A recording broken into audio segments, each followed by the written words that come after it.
ज़्यादा तुहाडे नाल रहे ने तैर महमूद साहब सन, क्या तुहाडे इस्तीफियां विच वो भी शामिल ने? नहीं, वो बिल्कुल भी, चूँकि इसका नाम सी ताजर अताद, हर बंदा अपने अपने माइंड सैट नाल अपनी अपनी पार्टी तो पार्टिसिपेट पे करता सी, ते ग्रुप का नाम दिता गया सी ताजर अताद ग्रुप। वो अपने सियासी फैसलों के आज़ाद ने। यह फैसला मूंगवाल वैलफेयर एसोसीएशन के नुमाइंदगान का कि असी जरूरत महसूस की कि असी इन्हां दे नाल नहीं चल सकते। वो सदर, वो ताजर अताद के सदर सन, असी उन्होंने भी जड़ा नाअहली पाई है, उन्होंने कुछ वादे किए सन, उन्होंने भी असी सवाल उठाए ने। उन्होंने उन्होंने सवालों का उन्होंने जोड़े वादे उन्होंने किए सन उस पर बिल्कुल भी उन्हें अमल दरामद नहीं किया। शाह साहब क्या समझते हो भाई तुहानू उन्होंने इलैक्शन जितने वास्ते या अपनी रेपुटेशन जी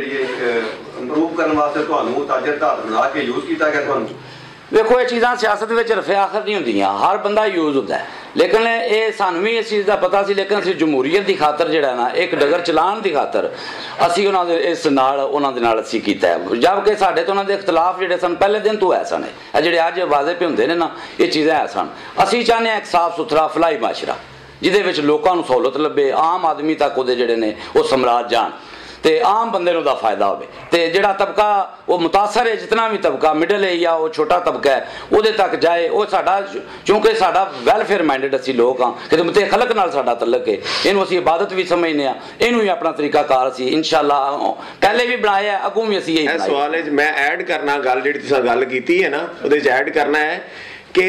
वेखो असीं समझने कि असीं गेन कीता है, हर लिहाज ना गेन किया, जमहूरी प्रोसेस शुरू करवाया है। और तुसी ये समझने नहीं कि किड्डा बड़ा प्रोसेस है कि अगर ये जमहूरी सिलसिला चलता रहेगा तो अच्छे लोग अगे आते रहने, जिन्हों की कारकर्दगी नहीं ठीक होगी खुद बखुद जड़े ने ना वो आवाम उन्होंने पसंद नहीं करेगी, तो नैक्सट टाइम किस तरह उन्होंने ये साड़ी सब ना बड़ी जैसी कि जमहूरी प्रोसेस का होना, हर 2 साल बाद इलैक्शन होना, ताकि बाजार के लोग ताजर बरादरी चो लोग जड़े ने अगे आउन, और यही साड़ी जित सी। मेरे हाल के मुताबिक तुसी अगर गल करो कि असां गलत फैसला किया है या कुछ लूज किया, मैं नहीं समझता कि असीं कोई गलत फैसला किया तो कुछ लूज किया। असीं एक जमहूरी प्रोसेस शुरू करवाया, अल्हम्दुलिल्लाह उहदे च कामयाब होए हैं, और उम्मीद करने कि बदतरीज जिड्डी को हामियां सन वो बदतरीज बेहतरी होंदे, ते ऐ नहीं होंदा कि एक दिन सारियां चीज़ां हल हो जान, वक्त लगेगा इंशाअल्लाह, और तुहानू इहदे समरात नजर आउणगे इंशाअल्लाह। अच्छा, कोई दिन पहला नवीज साहब ने एक प्रेस कॉन्फ्रेंस की सी, उहदे विच दस्सिया सी कि मैं मार्केट दे विच लाइटिंग भी लगवा दी है ते नाल जिहड़ा कैमरे भी लगवा दिते ने, क्या तुसीं समझदे कि उन्होंने सही किया है? जी मेरे हाल ना कैमरे वाला तो काम साढ़े मंशूर है, चूंकि लिखे है वो नहीं होया, ते लाइटां जड़ियां लगियां ने वो मेरा सियासी तौर पर सड़क ते जड़ियां लगियां ने वो सियासी एक सी, मेरे हाल नाल वो ना सच्चाई ते मबनी नहीं है गल। अच्छा सर ये दसो ताजरां दे जेहड़े मसाइल ने वो जेहड़े ने वो जूं दे तूं ने, कुछ तुसीं कह 10% हल होए ने, बाकी 90% मंशूर ते अमल नहीं होया। तुहाडी कमेटी बनाई गई है जी, तुसीं अनाउंस भी कीती है बाजार दे विच,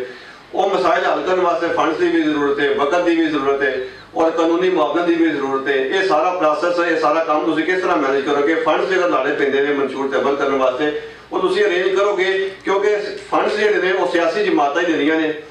और तुहाडे कोल सियासी प्लेटफॉर्म जिहड़ा कोई नहीं, तुसीं वो किस तरह सारा बाजार के मामलात वेखोगे? तो नवीज साहब की जिहड़ी वो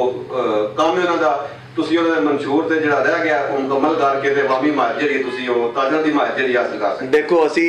इलैक्शन बाजार का तो साडा कोई इरादा कोई नहीं अगों लड़न का, मंशूर दिता सी कि आवाम की बेहतरी होवे,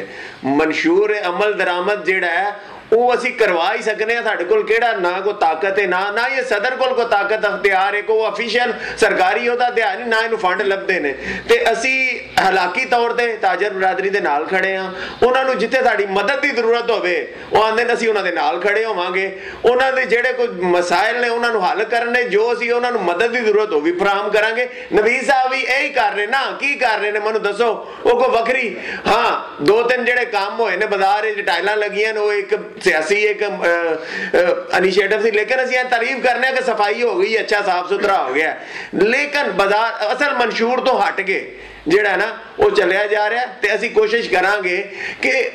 उन्होंने भी बारगाह जी अपोजिशन का मकसद की होंदा है कि उन्होंने कहना कि जनाब तुसीं बाजार के ताजर इत्तेहादियां नहीं कि अंजुमन ताजरां दे सदर हो, इन्हां वास्ते काम करो, सियासी दोस्त या फिर सब तो वड्डी गल अगर तुसीं समझदे हो कि तुसीं रिजाइन दे दिओ, फिर मैं तो यह कहांगा कि उन्होंने कि अगर तुम सियासत करना चाहते हो और सियासी काम बहन गलियां सड़कां मुहल्ले यानी कि सारे काम तो फिर वो बाजार की जी सीट है वो तो सदारत तो रिजाइन कर दें सियासत करन वो तो इलैक्शन हो जाए ताकि कोई और बंदा जोड़ा वो बाजार का ताजरां की जी है वो ताजरां की खिदमत कर सके। तो लेकिन असी उम्मीद करने कि वो 2 साल का टर्न हालांकि तौर पर चाहिए भी है कि फोकस करन अपने सीट नूं और इधर आउन और ताजरां दे मसाइल नूं हल करन दी जिहड़ी है ना प्रायोरिटी करन। ते अगर ताजरां दे मसाइल नूं हल करन ते बंदे उन्हां ते ट्रस्ट करनगे ते आउण वाले वक्त ते उन्हां नूं सियासी तौर ते भी फायदा होवेगा। लास्ट क्वेश्चन कर लो जिन्हें कर